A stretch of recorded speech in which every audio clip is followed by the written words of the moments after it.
ప్రతి బుధవారం మా ఊరు పండుగలా మారుతుంది.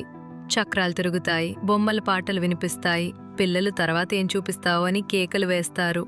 కాని అరో మాత్రం కోపంగా నిలబడుంటాడు. బొమ్మలు చూసి చిరాకు పడ్డాడు. అతనికి ఏ బొమ్మ నచ్చదు, అందుకే అన్నీ పగులుగొడతాడు. తయారీదారు రామ్ కోపం చేయరు, ఆలోచిస్తాడు. ఈ అబ్బాయికి సంతోషం కలిగించే బొమ్మ ఏది? తర్వాత బుధవారం నీకోసం ఒక ప్రత్యేక బహుమతి చూపిస్తాను అని చెప్తాడు. గ్రామమంతా ఆసక్తిగా వింటుంది.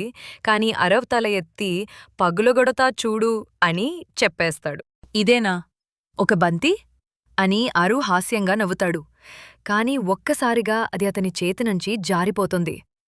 పింగ్ టంగ్ టింగ్ అని సుడులు తిరుగుతూ ఊరంతా పరిగెడుతుంది. అరు కోపంతో ఆ బంతిని పట్టుకోలేక ఊరంతా దాని వెనకాల పరిగెడుతుంటాడు. పరిగెత్తి అలసిపోయి అరగట్టి మధ్య కూర్చొని ఏడవడం మొదలుపెడతాడు. ఇక బొమ్మలు పగులగొట్టను, ఆడుకోలి మాత్రమే ఉంది అని కన్నీటి గలంతో చెప్తాడు.